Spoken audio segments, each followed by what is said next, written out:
di hari-hari.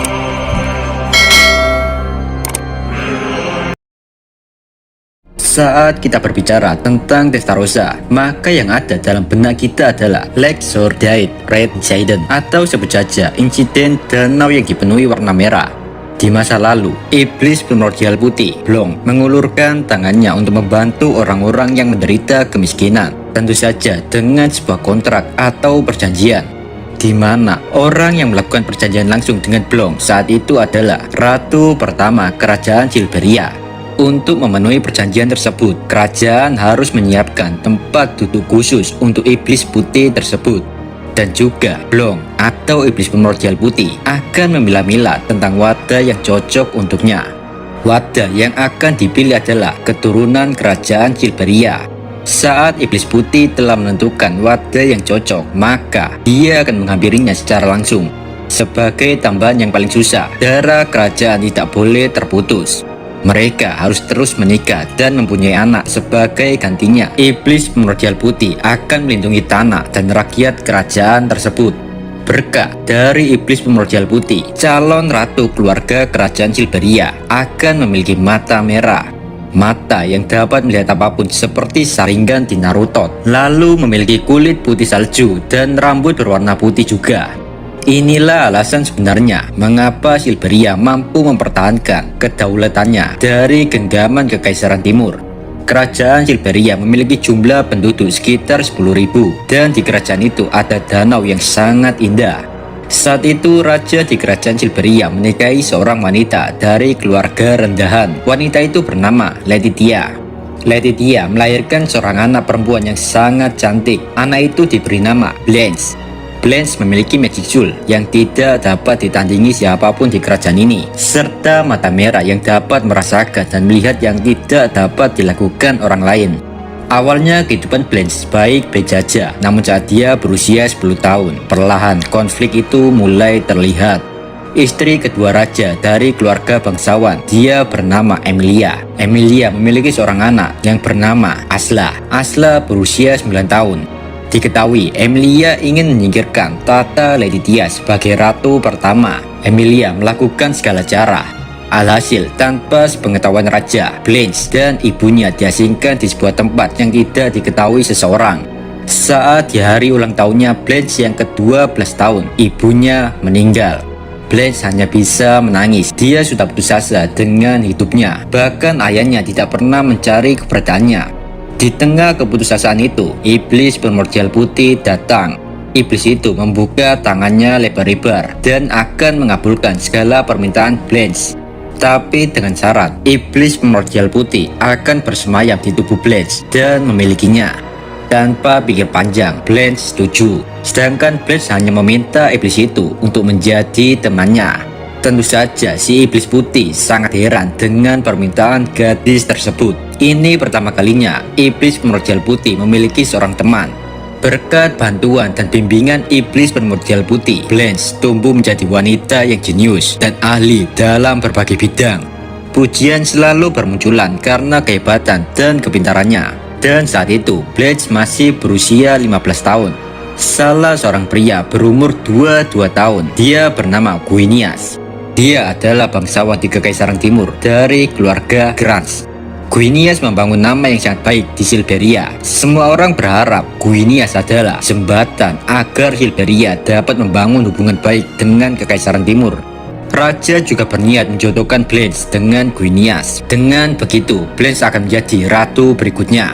Di satu sisi, primordial putih yang ada di dalam diri Blanche, dia curiga dengan Guinias. Iblis putih itu pun langsung mengirimkan para pasukan iblisnya untuk mengumpulkan informasi tentang maksud kedatangan Guinias ke Silberia. Dan ternyata Guinias telah mengetahui tentang kelahiran iblis primordial putih ke dunia fisik. Guinias ingin memanfaatkan Blanche agar bisa menjadi Duke selanjutnya. Sementara itu, Blanche hubungannya semakin rapat dengan Guinias. Iblis primordial putih kini tidak peduli dengan tubuh ideal yang dimiliki Blanche. Yang iblis putih itu inginkan saat ini hanyalah kebahagiaan Blanche, kebahagiaan teman pertamanya. Guinias menjalin kerjasama dengan bapaknya Emilia atau kakeknya Asla. Kakeknya Asla bernama Marquis Barnes. Tujuan mereka sama, yaitu menyingkirkan Blanche dan membawanya ke Kekaisaran Timur, serta memutuskan garis keluarga yang dianggap sebagai wadah inkarnasi dari iblis primordial putih. Tepat saat Putri Blanche genap berusia 16 tahun, Guinias datang ke acara ulang tahun Blanche dan memberikan proposal ke raja jika Guinias akan membawa Blanche kepada Kekaisaran Timur. Namun sang raja menolak, dan hal inilah yang dimanfaatkan Guinias. Keesokan harinya muncul surat kabar di koran jika sang raja Silveria telah menolak lamaran Guinias. Tentu saja berita itu menyimpulkan bahwa raja telah mendeklarasikan perang dengan Kekaisaran Timur. Blanche putus asa dengan semua keadaan ini. Dia memilih mengakhiri hidupnya sendiri, yang dengan kata lain, Blanche telah memutus garis keluarga kerajaan dan mengingkari janji kuno yang telah dibuat ratu pertama dengan iblis putih. Alhasil, iblis putih langsung memiliki tubuh Blanche seutuhnya. Teman satu-satunya telah tiada. Emosi meluap-luap di dalam diri iblis putih saat itu. Tidak ada yang bisa menghentikan amarah sang iblis. Semua para penyihir raja kaget tentang kehadiran dewa mereka. Semua orang yang tidak terlibat dengan Guinias atau bersekutu dengan Guinias akan diberikan kematian secara instan, di mana satu persatu orang dimanapun mereka berada akan mati mendadak. Dengan banyaknya mayat yang berhamburan saat itu, iblis primordial putih memberikan tubuh fisik kepada para bawahnya. Semua bawahnya disuruh mencari para pengkhianat yang bersekutu dengan Guinias. Orang-orang yang menjadi pengkhianat dan membuat Blanche mengakhiri hidupnya mendapatkan siksaan yang amat keji, di mana sang iblis putih mencapi-capi wajah mereka hingga darah keluar tiada hentinya. Semua orang telah meninggal. Kini giliran terakhir, yaitu Guinias itu sendiri. Para bawahan iblis primordial putih membawa Guinias ke hadapan sang ratu iblis. Saat di hadapan iblis primordial putih, Guinias hanya bisa menangis dan meminta ampun. Namun iblis putih tidak peduli. Setelah kejadian itu, pasukan kerajaan membantai habis kerucu-kerucunya iblis primordial putih. Namun iblis putih sudah tidak memiliki alasan untuk bertarung karena kepergian teman satu-satunya. Dia merasa hampa. Dia tidak memiliki dendam sama sekali. Iblis putih itu pun meninggalkan tubuh inangnya, yaitu tubuh Blanche, dan memutuskan hubungannya dengan dunia fisik. Sebagai hadiah pertemanannya dengan Blanche, iblis putih mengubur tubuh Blanche di bawah tanah dengan dilengkapi segel khusus agar tidak ada seorang pun yang bisa menyentuh tubuh Blanche. Sebelum pergi dari dunia ini, iblis putih berpamitan pada tubuh Blanche. Iblis putih itu berkata, "Selamat malam Blanche, aku akan mendekatkan jiwa orang-orang yang setia kepadaku agar kau tidak kesepian di dunia lain. Semoga kau beristirahat dengan tenang di sana temanku." Angin menderu dan kemudian aura iblis lenyap dari Silveria.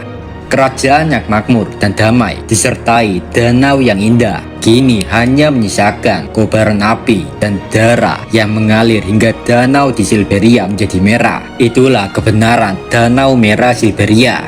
Setelah kita membahas insiden berdarah-darah itu, mari kita membahas iblis primordial putih saat ini. Sebelum bergabung dengan Rimuru Tempest, dia menjaga gerbang di dunia bawah yang terletak di Kekaisaran Timur.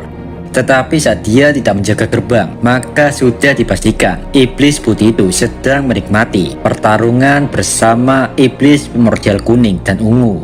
Untuk meringankan pekerjaannya, Diablo merekrut 3 primordial ubur-ubur ini demi melayani Tuan Agung Rimuru Tempestu. Mereka bertiga penasaran dengan makhluk yang berhasil merebut hati Diablo. Saat bertemu Rimuru, mereka bertiga menyembunyikan jumlah magic jewels dengan sempurna. Jadi secara kasat mata, mereka terlihat seperti manusia biasa. Namun berkat bantuan Wisdom King Raphael, Rimuru bisa menebak jika mereka sedang menyembunyikan jumlah magic jewelnya. Sontak saja hal itu menggetarkan jiwa 3 iblis primordial itu. Iblis primordial putih langsung bersumpah setia kepada Rimuru. Tidak lupa dia membawa 200 bawahannya. Mereka semua pun bergabung dalam pasukan Black Number di bawah kepemimpinan Diablo.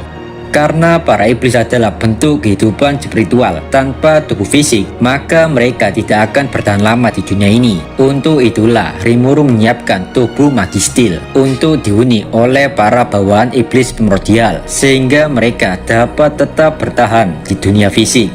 Sedangkan untuk primordial putih, Rimuru telah menyiapkan tubuh khusus.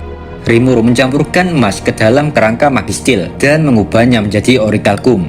Emas merupakan logam universal yang banyak digunakan di dunia ini. Kompatibilitasnya dengan magic jewel sangat baik. Tidak hanya kekuatannya, tetapi kualitas keseluruhannya di atas magistil. Memiliki tubuh yang terbuat dari orichalcum membuat iblis primordial putih dapat menyesuaikan diri dengan tubuh barunya yang sekarang. Kini dia telah mendapatkan tubuh fisiknya yang dengan kata lain iblis putih bisa mengerahkan seluruh kemampuannya. Serta dia berevolusi dari archdemon menjadi demon peer, yang dimana hal ini membuat iblis putih memiliki tingkat ancaman kelas bencana.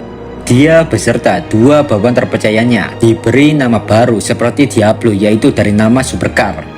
Primordial putih akan menerima nama Testarossa. Nama itu diambil dari Ferrari Testarossa. Sementara dua bawahannya diberi nama Moss dan Jien, dinamai dari Mercedes SLR Stirling Moss dan Cadillac Jien. Seperti yang saya jelaskan tadi, jika Diablo ingin mengajak Testarossa bergabung agar Diablo tidak melakukan pekerjaan remeh lainnya.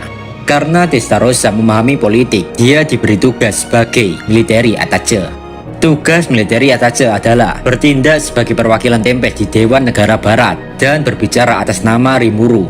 Testarossa juga akan memberitahu hukum-hukum yang berlaku di Tempest kepada Dewan Negara Barat. Yang terakhir, jika Tempest meminjamkan kekuatan militernya ke negara-negara lain, maka Testarossa lah yang bertanggung jawab dan memimpin pasukan tersebut. Selama penyerangan Granbell Rosso di ibu kota Ingracia, Granbell ingin menjerumuskan negara-negara Barat ke dalam kekacauan. Demi memuluskan rencananya, Granbell memerintahkan Johann Rostia, seorang duke dari kerajaan Rostia. Tugas Johann adalah melenyapkan toko-toko kunci di Dewan Negara Barat. Tetapi saat itu Granbell tidak memperhitungkan bahwa perwakilan Federasi Juara Tempest adalah seorang primordial demon Testarossa. Sehingga saat itu Johann tidak mungkin mengetahui identitas sebenarnya dari Testarossa. Dengan pedenya, Johann melanjutkan rencananya dan memerintahkan tentara bayaran Apostle Over untuk memanggil dewa mereka, yaitu Primordial Hijau. Tapi apa yang terjadi saat Mizari datang? Dia cuma bisa diam melihat Testarossa. Testarossa yang didampingi Moss hanya bisa tertawa jahat. Testarossa mengatakan kepada Mizari jika dirinya memiliki nama. Saat mendengar hal itu, Mizari pun mengurungkan niatnya untuk bertempur dan Mizari langsung balik gitu aja. Meskipun Mizari cukup kuat dan sudah terbiasa dengan dunia fisik, tapi Mizari masih bukan tandingan Testarossa. Mereka berdua memiliki perbedaan dalam pengalaman pertempuran. Jelas, hal ini mengejutkan semua orang. Bahkan tanpa menunjukkan kekuatannya, Testarossa dengan mudah menghentikan rencana Johann. Tidak perlu waktu lama untuk Testarossa mendapatkan kepercayaan dari semua dewa negara barat. Hanya dengan mengetahui keberadaan Testarossa saja, para iblis kroco-kroco Guild Crimson mundur dari medan pertempuran. Ketika Kekaisaran Timur menyerang Tempest, Testarossa diperintahkan untuk memonitor legion pertama yang dipimpin oleh Gobuta. Tetapi sebelum pertempuran dimulai, Testarossa pergi duluan melakukan negosiasi dengan pasukan Kekaisaran Timur. Menurut Mimin pribadi, itu tidak seperti negosiasi, lebih tepatnya mengancam.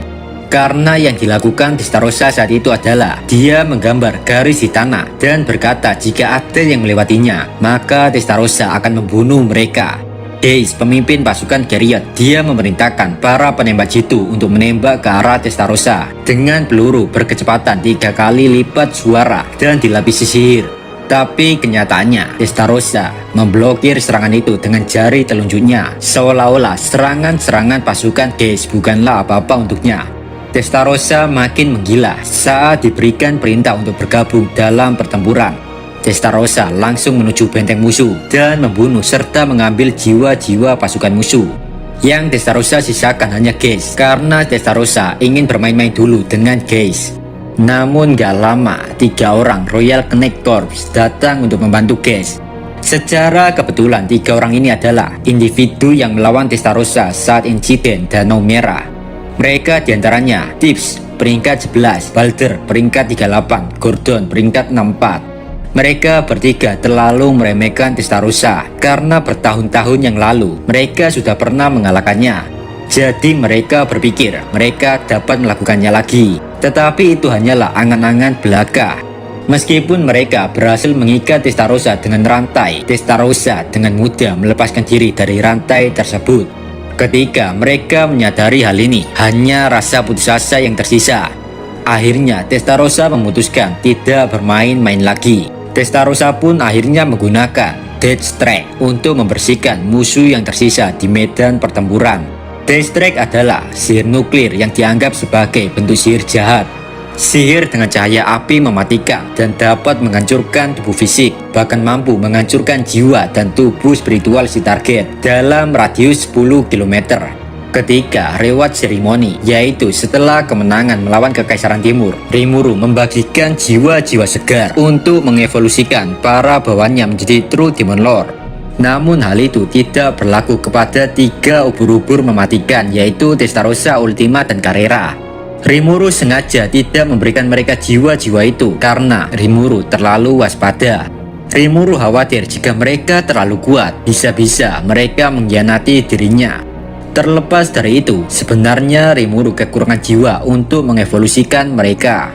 Jadi Rimuru hanya memberikan mereka gelar dan Testarossa mendapatkan gelar Kyler Lord.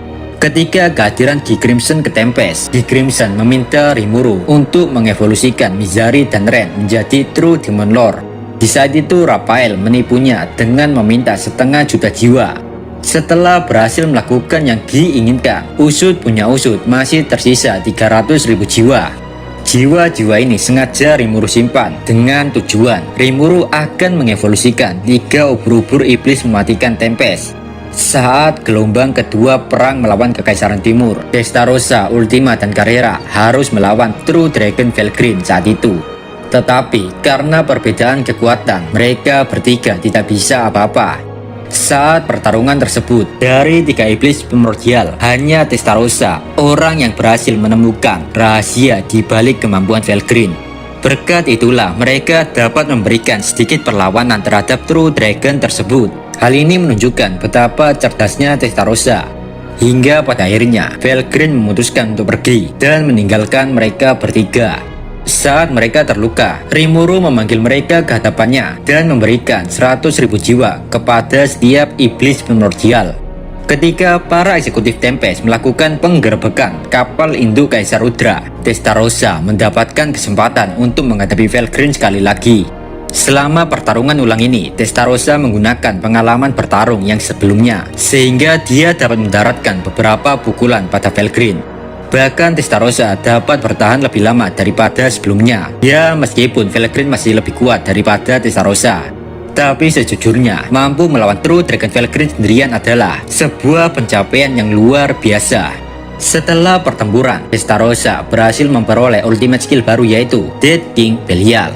Ultimate skill ini memberikan Testarossa kemampuan untuk mengatur kehidupan dan kematian. Ultimate skill ini memiliki 8 subskill, yaitu Stroke Acceleration, Universal Perception, Demon Lore Haki, Space Time Manipulation, Multidimensional Barrier, All of Creation, Life Domination. Subskill yang memungkinkan mengontrol kapan dan bagaimana target akan mati. Subskill terakhir adalah Life After Death. Subskill yang memungkinkan penggunanya menjerat jiwa si target pada dimensi yang berbeda, dimensi yang dipenuhi penyiksaan untuk sang target. Setelah kekalahan Kekaisaran Timur, Rimuru ingin Hanzou Masayuki menjadi kaisar yang baru di sana, yang dimana tugas Masayuki menjalin hubungan baik dengan negara-negara barat, dan disitulah Testarossa dibutuhkan. Testarossa adalah kandidat terbaik untuk membantu Masayuki karena dia sudah familiar dengan politik Kekaisaran Timur. Hanya dalam waktu singkat saja, Testarossa berhasil mengkonsolidasikan kekuasaan untuk Masayuki. Dan Masayuki benar-benar diakui menjadi kaisar yang baru. Namun kedamaian itu tidak berlangsung lama karena Filwe dan Manas Michael akhirnya mulai bergerak. Mereka menyerang ibu kota Yggdrasil dengan harapan dapat membunuh Masayuki. Tetapi saat itu mereka dicegat oleh Testarossa, Mos, Hinata, dan Felgreen. Selama pertempuran itu, Testarossa melawan Vega yang telah bertambah kuat. EP Vega 10 juta, sedangkan EP Testarossa hanyalah 3,33 juta. Meskipun perbedaan EP yang sangat jauh, tapi Testarossa mampu melawan Vega karena dibantu Hinata, dan Hinata saat itu telah terbangun berkat bantuan arwah dari Grand Bell Rosu. Dengan menggunakan skill ultimate Dead King Belial, Testarossa menciptakan White Flare. Itu adalah sihir yang melampaui sihir nuklir, sihir api putih super panas yang dapat membakar target sampai ke inti jiwanya.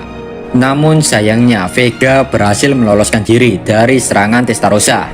Meskipun sebagian besar pertarungan Testarossa berakhir seri atau kalah, tapi saya merasa Testarossa tetaplah musuh yang berbahaya karena dia iblis yang sangat cerdas.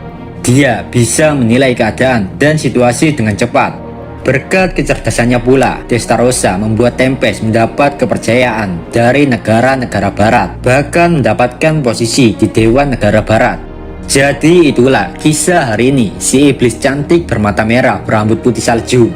Kisah duka sang iblis karena kehilangan seorang teman.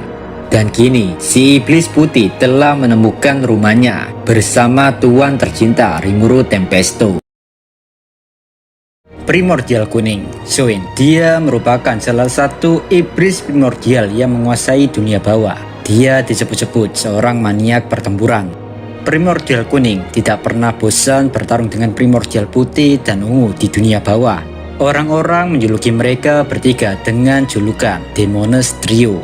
Perlu kalian ketahui, sebelum si kuning ini direkrut Diablo, dia menjaga gerbang dunia bawah yang secara spesifik tempat itu cukup dekat dengan ibu kota Eldorado. Itu adalah negara yang dipimpin oleh Demon Lord Leon Cromwell. Si kuning ini memiliki reputasi yang luar biasa buruk. Dia terkenal tidak bisa ditebak pikirannya dan selalu merusak apapun.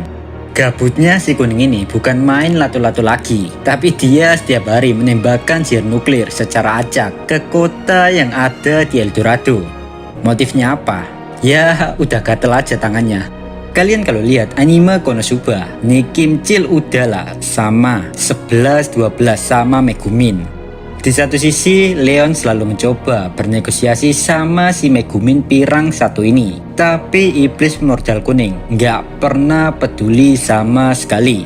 Suatu hari, Diablo merekrut Carrera dan dua iblis primordial yang lain yaitu Testarossa dan Ultima. Mereka bertiga setuju dengan tawaran Diablo karena mereka ingin tahu seperti apa tuan yang bisa mendapatkan hati Diablo.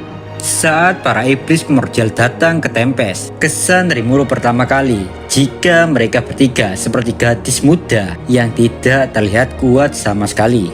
Tapi Raphael memberitahu Rimuru jika anggapan Rimuru itu salah besar. Akhirnya di depan tiga iblis primordial, Rimuru hanya mengatakan begini, Pak. Sangat mengesankan bisa berbaur seperti itu. Bahkan mungkin Ksatria Suci tidak akan mengetahui jika kalian adalah Archdemon. Diablo yang mendengar hal itu hanya tertawa, sedangkan ketiga primordial hati mereka terguncang. Mereka tidak percaya bahwa penyamarannya dengan menyembunyikan Magic Jewels begitu mudahnya dibongkar oleh Rimuru. Primordial putih dan ungu senang hati menjadi bawahan Rimuru. Sementara si kuning gila ini, dia memang mengatakan hal yang sama, tapi dia juga mengeluarkan aura intimidasinya.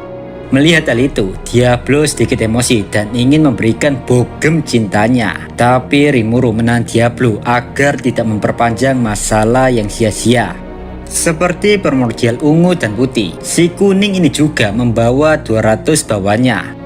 Setelah itu mereka pun dibawa tuh ke labirin untuk diberikan tubuh fisik. Karena yang kita tahu, iblis adalah bentuk kehidupan spiritual. Jadi tanpa tubuh fisik, mereka tidak akan bertahan lama di dunia ini. Di situ, Rimuru telah menyiapkan tubuh Magistil untuk dihuni oleh para bawahan iblis primordial. Sementara untuk iblis primordial kuning, Rimuru menyiapkan tubuh khusus. Rimuru mencampurkan emas ke dalam kerangka Magistil dan mengubahnya menjadi Orichalcum. Setelah mendapatkan tubuh primordial kuning, diberi Rimuru nama Carrera, dinamai dari sebuah supercar Porsche 911 Carrera. Dan dia berevolusi dari Archdemon menjadi Demon Peer dengan tingkat ancaman bencana. Dua bawahan terpercayanya diberi Rimuru nama Agera dari Koenigsegg Agera dan Esprit dari sebuah mobil sport Lotus Esprit. Para iblis pun tergabung dalam pasukan Black Number di bawah kepemimpinan Diablo sama. Carrera juga ditugaskan menjadi Chief Justice Officer atau Ketua Hakim Agung di Tempest, yang pada intinya Carrera akan memimpin sebuah pengadilan. Rimuru sengaja memilihkan posisi ini untuk Carrera, bukan karena asal-asalan, namun Carrera memang cocok untuk hal ini. Carrera adalah pribadi yang tidak pernah peduli dengan status, kekayaan, atau apapun. Jadi Carrera tidak mungkin bisa disuap. Meskipun begitu, Carrera tetap sering bertengkar dengan kepala jaksa agung yaitu Ultima. Mereka sering berselisih tentang hukuman bagi orang-orang yang bersalah di pengadilan. Ketika Kekaisaran Timur menyerang Tempest, Carrera diperintahkan mengawasi Legion kedua yang dipimpin oleh Gerudo. Legion yang ditugaskan mempertahankan labirin. Awalnya Carrera masih santai, namun melalui telepati, Ultima dan Testarossa pamer tentang pencapaiannya yang telah membunuh ratusan prajurit musuh. Hal inilah yang membuat Carrera emosi. Saat mengetahui hal tersebut, Agera meminta Carrera bersabar dan menunggu 1 jam saja. Sebelum 1 jam, Agera pun menemui pasukan musuh. Agera menyuruh pasukan musuh untuk menyerah saja dan menjadi budak di Tempest. Namun setelah 1 jam, ternyata mereka nggak suren guys. Pasukan musuh Legion Mecha yang dipimpin oleh Calgurio, mereka memilih bertarung sampai mati. Sementara itu, Carrera yang ada di atas langit makin gatel tangannya melihat musuh yang mulai mendekat. Tanpa pikir panjang, Carrera pun mengeluarkan sihir nuklir, Gravity Collapse, sihir yang seperti black hole, di mana seseorang yang terperangkap dalam sihir ini akan lenyap tanpa sisa. Alhasil, 80% dari 200.000 musuh meninggoy pak, dan jadi butiran debu. Setelah pasukan kerajaan timur dikalahkan, Rimuru mengadakan reward ceremony, di mana Rimuru akan membagikan jiwa-jiwa segar kepada para bawahannya. Tapi untuk kasus Carrera, Ultima, dan Testarossa, Rimuru nggak ngasih mereka jiwa-jiwa itu, karena jiwa yang dimiliki Rimuru terbatas. Jadi, Rimuru hanya memberikan Carrera gelar Minen's Lord. Tapi nggak lama Rimuru mendapatkan 300.000 jiwa secara gratis hasil nipu Gi Crimson. Dan jiwa-jiwa ini sengaja Rimuru simpan untuk 3 iblis primordial. Ketika gelombang kedua penyerangan Kekaisaran Timur, 3 iblis ini berhadapan dengan Felgreen. Memang yang mereka lawan adalah keberadaan paralel dan hanya memiliki 20% kekuatannya. Tapi tetap saja, 3 iblis primordial tidak dapat mengalahkan True Dragon Felgreen. Sementara itu, Carrera mencoba menggunakan Gravity Collapse untuk melawan Felgreen, tapi ternyata sihir itu tidak mempan. Carrera pun memutuskan menggunakan teknik pedang yang diajarkan Agera padanya. Tapi pada akhirnya mereka bertiga dikalahkan. Saat mereka terluka karena pertarungan tersebut, Rimuru memanggil mereka dan memberikan masing-masing 100.000 jiwa. Kini Carrera berevolusi menjadi True Demon Lord. Kemudian mereka bertiga bersama para eksekutif Tempest yang lain mulai menyerbu kapal induk Kaisar Rudra. Di situ, Carrera melawan Kondo Tajuya. Kondo adalah salah satu individu terkuat di Kekaisaran Timur. Dia sudah berada ke dalam evolusi tertinggi ras manusia, yaitu seorang Saint. Kondo memiliki tingkat ancaman kelas bencana. Tanpa meminjam kekuatan Kaisar Rudra, dia cukup kuat untuk mewujudkan ultimate skillnya, yaitu King of Execution. Awalnya yang ngebet melawan Kondo adalah Agera, tapi saat pertarungan, Agera mendapatkan luka fatal di dadanya karena ditembak Kondo, dan Agera hampir dipenggal oleh Kondo. Untungnya Carrera garcep, gerak cepat dan menangkis pedang Kondo. Tapi meskipun begitu, pedang Carrera patah. Agera pun merubah dirinya menjadi pedang agar dapat digunakan Carrera. Hampir setengah jam Carrera melawan Kondo. Dari pertarungan itu, tangan kiri Carrera putus karena tebasan Kondo. Rata-rata orang jika dihadapkan dengan musuh yang kuat, mereka akan memilih mundur. Tapi hal itu tidak berlaku untuk Carrera. Pertarungan semakin memanas. Kondo pun mulai memasang armor tingkat mitosnya. Sedangkan Carrera mengambil tangan kirinya yang terputus dan menyambungkannya kembali. Mulai dari sini pertarungan semakin gila lagi. Tapi kenyataannya Carrera cuma bisa bertahan. Bahkan dia menerima luka di perutnya. Carrera mencoba meregenerasi lukanya, namun karena dia terlalu kelelahan, Carrera tidak dapat menyembuhkan lukanya. Saat diambang keputusasaan, terdengar suara Ciel. Ciel memberikan Carrera Ultimate Skill Annihilation King Abaddon. Itu adalah kemampuan yang dapat menghancurkan segalanya. Karena sekarang Carrera telah memiliki ultimate skill, dia mendapatkan kekuatan yang sangat luar biasa. Dan Carrera bersiap mengeluarkan serangan sihirnya, Final Collapse Annihilation Wave. Ini adalah sihir yang bahkan lebih kuat dari Gravity Collapse. Dan sihir ini sangat-sangat gak ngotak sehingga bisa menghancurkan sebuah planet. Sihir dari dasar neraka yang dapat menciptakan gelombang ledakan energi di luar akal dan logika. Kondo yang belajar itu tahu jika dia tidak dapat menghentikan serangan Carrera. Dengan putus asa, Kondo menunggu timing yang pas untuk membelah serangan Carrera. Namun itu semua hanyalah umpan. Bersamaan dengan itu, Carrera mengayunkan pedangnya dan menggunakan skill Misty 100 Flower Dazzle. Dalam sekejap pedang Kondo patah dan tebasan Carrera mengenai bahu lawannya. Kondo pun jatuh terkapar di tanah. Tapi sebelum meninggal, Kondo memberikan Carrera pistolnya. Dengan pistol tersebut, Kondo ingin Carrera membunuh Kaisar Rudra jika Rudra lepas kendali. Tapi saat dicoba Carrera, pistol itu tidak berfungsi. Carrera juga meminta kesepakatan yang lebih wajar. Menurut Carrera, jika hanya pistol saja, dia ogah memenuhi janji manis itu. Kondo pun menawarkan jiwanya untuk Carrera. Dan saat Kondo menyentuh pistolnya, seketika pistol itu memancarkan warna emas dan menjadi senjata tingkat mitos. Dengan begini, jiwa Kondo diambil Carrera melalui pistol tersebut. Oke, sebelum melanjutkan pembahasan, mari kita membahas Ultimate Skill Annihilation King Abaddon. Seperti yang saya jelaskan sebelumnya, itu adalah kemampuan untuk menghancurkan segalanya. Dan Ultimate Skill ini memiliki 7 sub-skill yaitu Stroke Acceleration, Universal Perception, Demon Lord Haki, Space Time Manipulation, Multidimensional Barrier. 2 yang terakhir adalah sub-skill baru, salah satunya adalah Limit Break. Itu adalah sub-skill yang dapat mengatasi kelemahan penggunanya selama pertempuran. Sub-skill yang terakhir adalah Dimensional Raptor. Sub-skill yang membuat penggunanya dapat menembus distorsi ruang untuk menghancurkan musuh. Saat Kondo menyerahkan jiwanya kepada Carrera, otomatis Ultimate Skill milik Kondo yaitu King of Execution. Ultimate Skill yang memungkinkan penggunanya memberikan efek khusus pada serangannya. Dengan kata lain, skill ini diintegrasikan ke dalam Ultimate Skill Annihilation King Abaddon. Efek khusus yang dimaksudkan ada 4 yaitu Boundary Breaker, membuat penggunanya dapat menghancurkan penghalang pertahanan musuh. Efek yang kedua, Spell Breaker, memungkinkan penggunanya menghancurkan cakra sihir agar musuh tidak bisa menggunakan sihir. Yang ketiga, Spell Buster, menghancurkan sirkuit magis musuh. Yang terakhir, Annihilation Bomb, efek khusus berupa sihir kepadatan tinggi yang dapat menyebabkan damage nggak ngotak dan dapat menghapus sihir musuh. Oh iya, karena Carrera telah memiliki pistol milik Kondo, diyakini dapat menggunakan peluru seperti Annihilation Bullet dengan menambahkan efek Annihilation Bomb yang membuat peluru itu seperti meteor berjatuhan.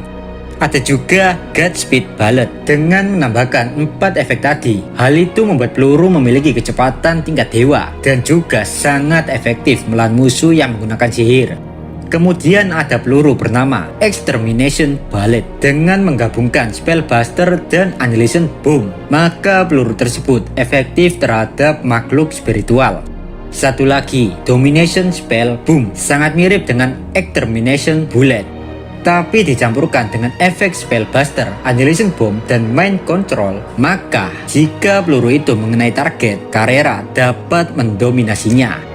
Yang terakhir adalah Judgment Bullet, peluru super kuat yang berisi semua efek dan lebih kuat daripada peluru yang sebelum-sebelumnya. Bahkan kecepatannya setara kecepatan cahaya, serta dapat menembus semua jenis penghalang pertahanan. Yang lebih mengejutkan lagi, katanya bisa menjatuhkan True Dragon, tapi minusnya hanya bisa digunakan sehari sekali. Dengan ultimate skill barunya, Carrera berada pada level Super Awaken dengan nilai EP 7 juta. Dan jika ditambahkan dengan pistol emas milik Kondo atau Golden Gun 3,37 juta, maka Carrera memiliki EP lebih dari 10 juta. Wow, sangat-sangat fantastis guys. Dia adalah primordial dengan EP tertinggi saat ini di Tempest. Meskipun telah mengalahkan Kekaisaran Timur, pertempuran masih belum berakhir.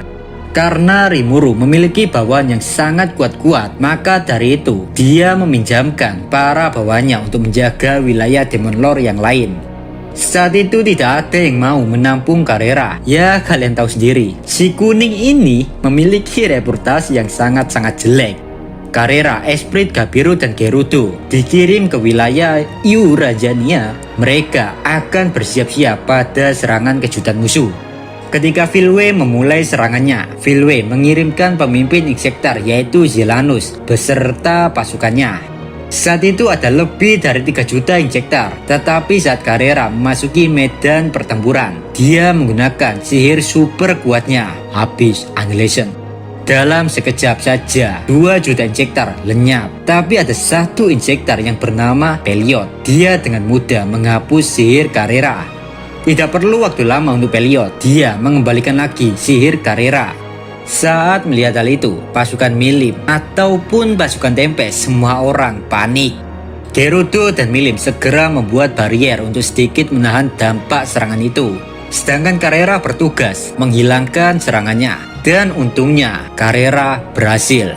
Carrera kembali menyerang musuh yaitu Zest dengan gaya bertarung Kondo Tatsuya, yaitu Carrera menggunakan pistol dan pedangnya, sedangkan Zest menggunakan tinju dan tendangannya. Pertarungan itu terlihat seri, tapi nyatanya Carrera belum serius sama sekali. Entah mengapa Carrera tersadar jika musuh yang berbahaya bukan Zest, melainkan Peliot. Jadi siapapun Insektar yang mati, semua kekuatannya akan diserap oleh Peliot. Hal itu membuat Peliot semakin kuat dan tentunya EP-nya meningkat dengan pesat. Peliot juga memperkuat Zest dengan energinya. Melihat hal itu, Carrera nggak mau bermain-main lagi karena dia khawatir dengan teman-temannya yang sedang bertarung melawan Peliot. Tanpa pikir panjang, Carrera menggunakan Judgment Ballet yang hanya bisa dia gunakan sehari sekali. Dalam sekejap, peluru itu menembus inti jiwa Zest dan Zest mati seketika. Saat Carrera berniat membantu teman-temannya untuk mengalahkan Peliot, tiba-tiba Zelanus datang melancarkan tendangannya. Carrera yang kaget, otomatis dia menahan tendangan Zelanus dengan tangannya. Alhasil tangan Carrera hancur. Jadi Zelanus sengaja menunggu Carrera mengeluarkan Judgment Ballet karena menurut Zelanus peluru itu bisa membunuhnya.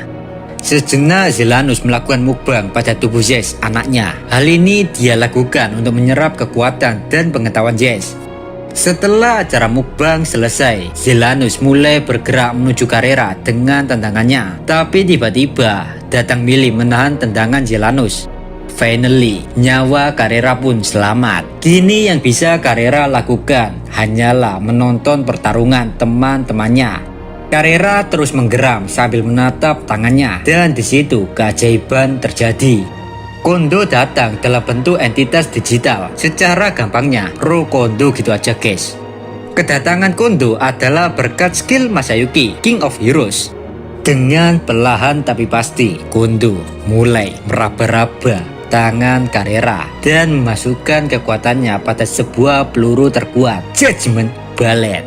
Seketika itu juga peluru mengenai kepala Peliot dan Peliot pun mati. Di satu sisi, karena Peliot telah mati, Zelanus pun memilih mundur dari pertempuran.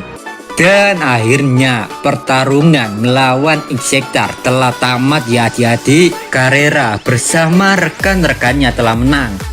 Oke, jadi itulah kisah primordial kuning. Di antara Demonis Trio, dialah yang paling menarik menurut Mimin. Karena Carrera tidak hanya mengandalkan sihir, tapi dia juga dapat menggunakan pedang. Terlepas dari reputasi yang buruk, Carrera hanyalah seorang maniak pertempuran yang sangat menyukai sebuah ledakan. Ratusan tahun yang lalu, seorang iblis primordial violet datang atas panggilan seorang ratu dari kerajaan raja. Ratu itu menginginkan sebuah kekuatan demi menyelamatkan negerinya. Violet pun memberikan sebuah mahkota yang bernama Tiara. Ketika seseorang menggunakan Tiara, maka mereka akan memiliki kekuatan magis yang sangat besar. Tapi iblis primordial Violet tidak mau meminjamkan kekuatannya secara cuma-cuma. Jadi, setiap seseorang menggunakan Tiara, maka orang tersebut akan dikutuk. Dan saat kutukan itu telah menyebar, maka Violet akan mengambil alih tubuh pengguna Tiara tersebut. Sejak ratusan tahun hingga sekarang, Tiara beserta kutukan itu terus diwariskan ke anak cucu ratu tersebut.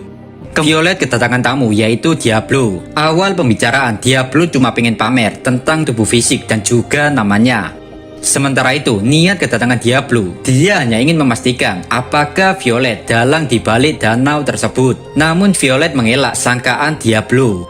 Di situ Violet menceritakan semua kebenaran tentang Tiara. Namun Diablo masih keras kepala menuduh Violet jika Violet sengaja menyuruh bawahnya agar Ratu Toa menggunakan kekuatan Tiara. Merasa dirinya difitnah, Violet melempari apapun ke arah Diablo. Diablo hanya memberitahu dia akan pergi asalkan Violet berhenti mengusik kerajaan raja. Saat mendengar hal ini, kesabaran Violet habis. Violet dan Diablo pun mulai bertarung. Violet terus menyerang Diablo, tapi tidak ada satupun serangan yang dapat mengenai Diablo. Meskipun begitu, Violet tidak menyerah dan terus menyerang Diablo. Hingga pada akhirnya hasilnya tetap sama. Diablo hanya mempermainkan Violet. Di satu sisi, tubuh sementara milik Violet sudah tidak bisa bertahan lagi. Nggak lama datang bawahan Violet menghentikan pertarungan tersebut. Karena dirasa nggak bakal menang melawan Diablo, Violet pun pergi meninggalkan pertempuran tersebut.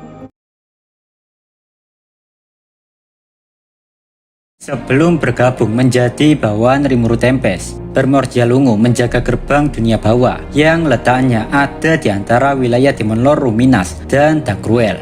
Tapi sayangnya gerbang itu kini telah rusak. Dikala gabutnya, Primordial Ungu sering mengganggu perbatasan antara dua Demon Lord tersebut. Di satu sisi, Primordial Ungu juga selalu menghabiskan waktunya dengan Primordial Putih dan Kuning. Tiga orang pengangguran ini dijuluki Demoness Trio. Suatu hari, Diablo tidak ingin dirinya terlibat dengan hal-hal yang bisa menjauhkan dari Rimuru. Diablo akhirnya merekrut teman-teman lamanya, salah satunya Primordial Ungu. Ya, awalnya mereka bertiga setuju karena mereka juga penasaran seperti apa tuan yang dapat menaklukkan hati Diablo. Saat para iblis primordial datang ke Tempest, mereka sengaja menyembunyikan magic jewels-nya. Melalui bantuan dari Ciel, Rimuru dengan mudah menebak jika iblis yang ada di depannya adalah Archdemon. Sontak saja, ketiga primordial mereka ngerasa kagak percaya. Tanpa pikir panjang serta hati yang riang gembira, Primordial Ungu dengan senang hati menerima Rimuru menjadi tuannya. Primordial Ungu membawa 200 iblis bawahnya dan 2 iblis terpercayanya. Setelah itu, Rimuru membawa mereka ke dalam labirin untuk memberikan tubuh fisik. Teruntuk para bawahan iblis primordial, Rimuru ngasih tubuh magistil. Sementara untuk iblis primordial, Rimuru mencampurkan emas ke dalam kerangka magistil dan mengubahnya menjadi Orichalcum. Tubuh Orichalcum ini akan dipakai para primordial, dan Primordial Ungu diberi Rimuru nama Ultima, dinamai dari mobil sport GTR Ultima. Semenjak saat itu, Ultima berevolusi dari Archdemon menjadi Demon Peer dengan tingkat ancaman bencana. Dua bawahan terpercayanya juga diberi Rimuru nama Zonda dari mobil sport Pagani Zonda dan Veyron dari Bugatti Veyron. Para iblis tergabung dalam pasukan Black Number di bawah kepemimpinan Diablo. Dengan mengetahui sihir Ultima yang teliti dan licik, Rimuru ngasih Ultima tugas menjadi Chief Prosecutor atau jaksa penuntut umum. Pada dasarnya, pekerjaan Ultima adalah menjadi seorang detektif yang tentu saja dia bertugas menangkap dan melakukan interogasi pada siapapun yang melakukan kejahatan di Tempest. Oh iya, karena di Tempest jarang ada Testarossa, jadinya keseharian Ultima di Tempest cuma menjadi chief prosecutor, lalu bertengkar, berdebat bersama Diablo ataupun dengan Carrera tentang hal-hal remeh seperti menu makanan, pakaian model terbaru, ataupun tentang hukuman untuk tersangka kejahatan. Jika ada waktu lebih senggang lagi, Ultima akan main ke labirin untuk bertarung dengan Zegion. Tapi berapa kali pun Ultima menantang Zegion, Ultima tidak pernah mengalahkan Zegion satu kali pun. Suatu hari Kekaisaran Timur menyerang. Ultima ditugaskan mengawasi Gabiru, pemimpin Legion ketiga. Meskipun begitu, mereka semua tetap santai. Ultima dan Testarossa duduk menikmati kopi hitam kupu-kupu sambil nyemil gorengan.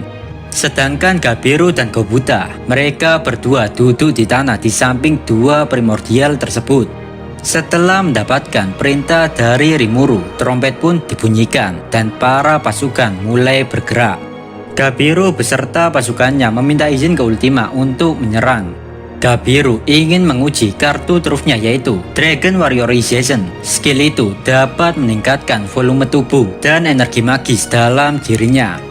Gabiru berniat menggunakannya untuk menerobos pertahanan kapal udara yang dipimpin oleh Mayor Jenderal Faraga. Meskipun awalnya Gabiru dan 300 pasukannya bisa memporak-porandakan pasukan Faraga, tapi pada akhirnya Faraga menggunakan mana disruptor dan membuat Gabiru agak sedikit kewalahan. Faraga merayakan kebahagiaannya karena dia mengira Gabiru adalah Veldora. Saat Gabiru terpojokkan oleh radiasi pengganggu mana yang dilakukan Faraga, tiba-tiba Faraga menoleh ke samping dan dia kaget karena sudah ada wanita bertubuh mungil duduk di sebelahnya, dan tentu saja itu adalah Ultima. Entah bagaimana cara Ultima melewati mana disruptor milik Faraga. Sebelum membunuh musuhnya, Ultima memperkenalkan dirinya dan dia bertanya tentang mekanisme kapal udara tersebut. Faraga yang emosi dengan sikap Ultima, dia pun memerintahkan anak buahnya untuk mengarahkan mana disruptor ke dalam bagian kapal. Faraga yakin dengan melakukan hal ini, Ultima tidak dapat menyerang dengan sihirnya. Faraga tidak tahu jika Ultima bukanlah iblis kerucu, tapi dia adalah iblis primordial. Sehingga dengan kata lain, Ultima tidak membutuhkan sihir dari lingkungan sekitarnya, melainkan dia dapat dengan mudah menghasilkan sihirnya sendiri dari tubuhnya. Namun Faraga tidak berpikir demikian. Dia merasa Ultima sudah tidak bisa apa-apa lagi. Maka dari itu, dia menembak Ultima dengan pistol M1911, pistol yang berasal dari dunia lain atau dunia kita. Faraga menghabiskan satu putaran peluru dalam pistolnya. Di satu sisi, Ultima seolah-olah tidak peduli. Dia bahkan tidak beranjak dari tempat duduknya. Tanpa disadari, semua peluru yang telah ditembakkan Faraga berada di telapak tangan Ultima. Faraga sudah mengantisipasi hal ini. Faraga mulai mengeluarkan pedang magisnya. Pedang itu bernama Imperial Steel Magic Sword. Semua kekuatan yang Faraga miliki, dia kumpulkan ke dalam pedang tersebut. Namun sebelum pedang itu mengenai Ultima, ternyata Ultima berada di belakang Faraga. Karena Faraga terlalu keras kepala dan tidak mau memberitahu apa yang ditanyakan Ultima. Alhasil, kesabaran sang iblis primordial telah habis. Ultima mulai menunjukkan kebengisannya. Meskipun tanpa diberitahu Faraga, Ultima akan mencari informasi tersebut secara paksa dengan cara membunuh mereka semua. Di dalam kapal udara tersebut hanya terdengar balon meletus dan kapal udara sudah dipenuhi dengan darah yang mengalir serta mayat tanpa kepala. Ultima hanya menyisakan Faraga dan beberapa para penyihir di situ. Faraga bersama para penyihir masih tidak mau menyerah. Faraga memerintahkan para penyihir untuk memanggil Flaming Giant. Itu adalah roh tingkat tinggi yang hanya bisa dipanggil oleh para pahlawan.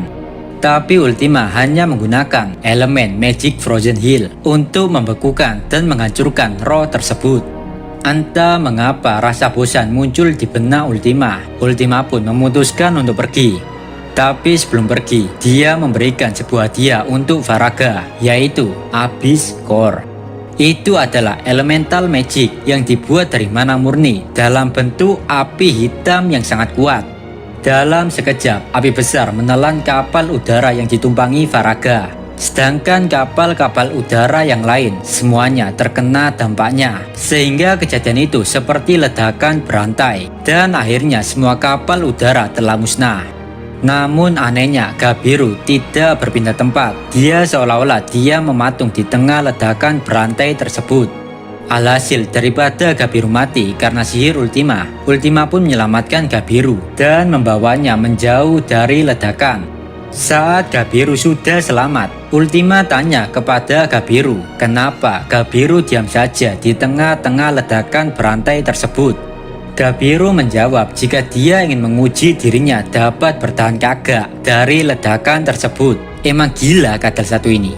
Setelah kemenangan melawan Kekaisaran Timur, Rimuru mengadakan reward ceremony untuk membuat para bawahnya berevolusi menjadi True Demon Lord. Seperti yang saya beritahu di konten sebelumnya, jika para primordial kecuali Diablo tidak mendapatkan 100.000 jiwa karena jiwa yang disimpan Rimuru terbatas. Ultima hanya mendapatkan gelar yaitu Pain Lord. Namun gak lama Rimuru mendapatkan rezeki nomplok, di mana saat itu Ki Crimson berkunjung ke Tempest dan meminta Rimuru untuk mengevolusikan Mizari dan Ren. Dengan spontan atas usulan Raphael, Rimuru meminta Ki 500.000 jiwa. Dari situ Rimuru untung 300.000 jiwa, dan 300.000 jiwa itu rencananya Rimuru akan memberikan kepada 3 iblis primordial yang tersisa, yaitu Carrera, Ultima, dan Testarossa. Saat gelombang kedua penyerangan Kekaisaran Timur, 3 ciwi-ciwi ini melawan Felgreen. Berkat kecerdasan Testarossa dan saran dari Veldora, mereka bertiga akhirnya menemukan cara untuk melawan Felgreen.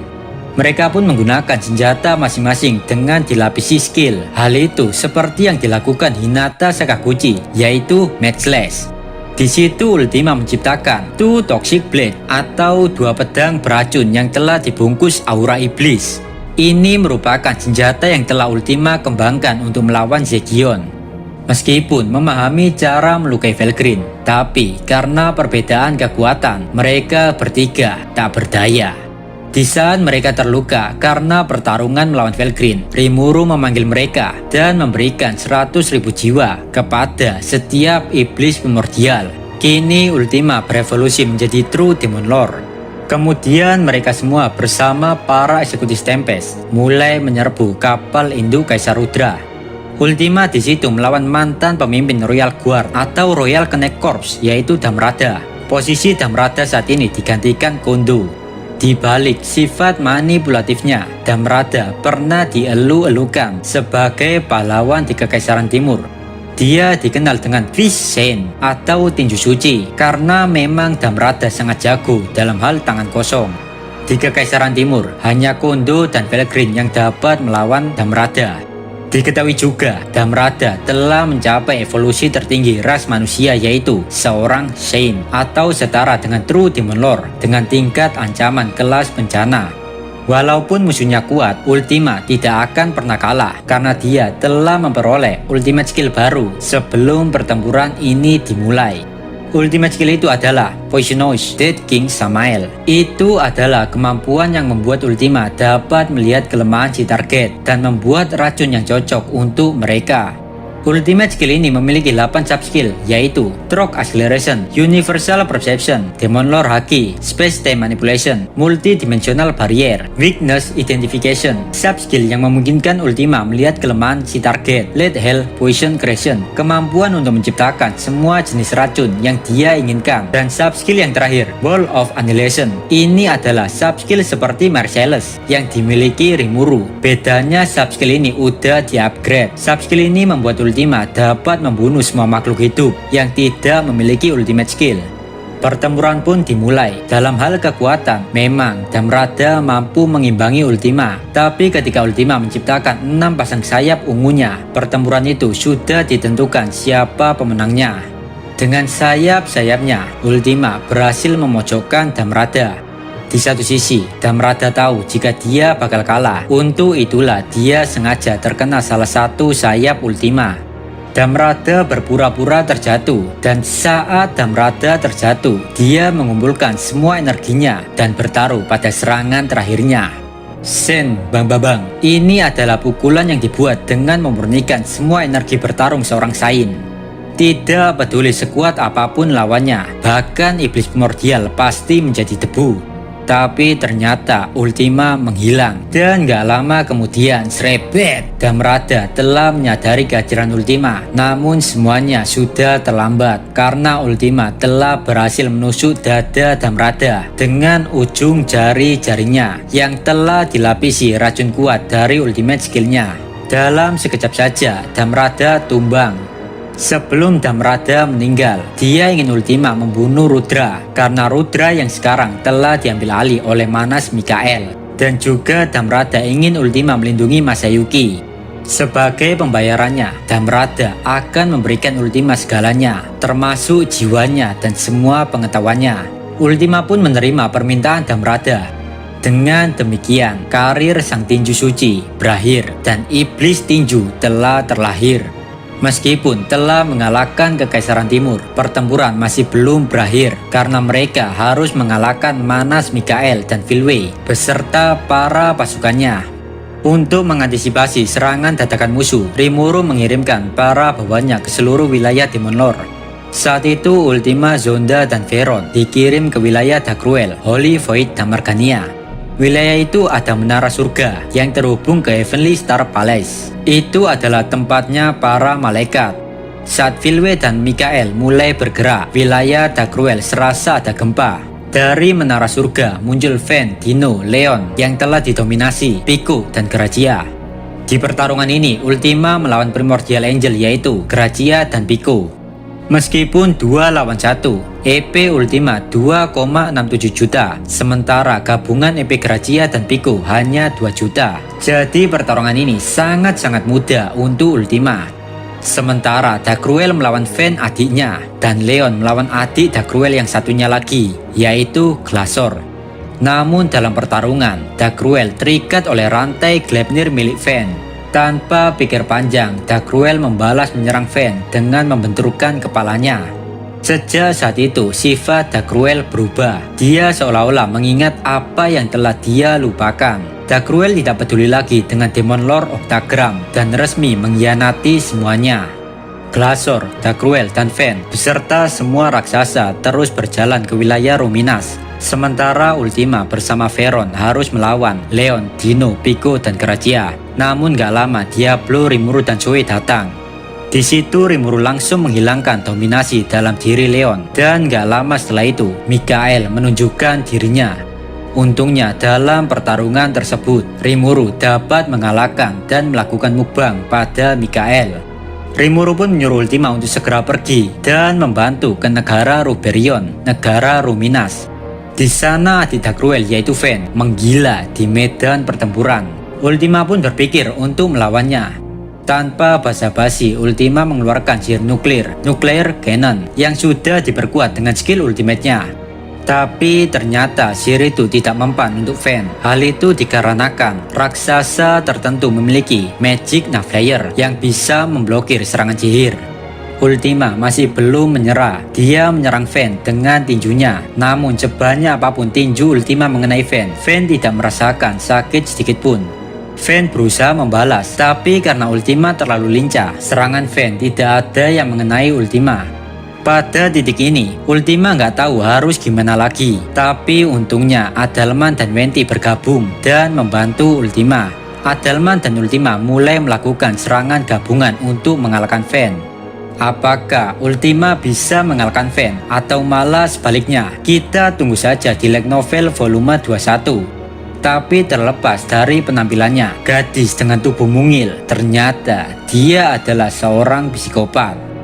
Jika kalian suka video ini, jangan lupa subscribe biar channel ini makin berkembang. Saya Dio dari channel Si Kekindil. Pamit, bye bye.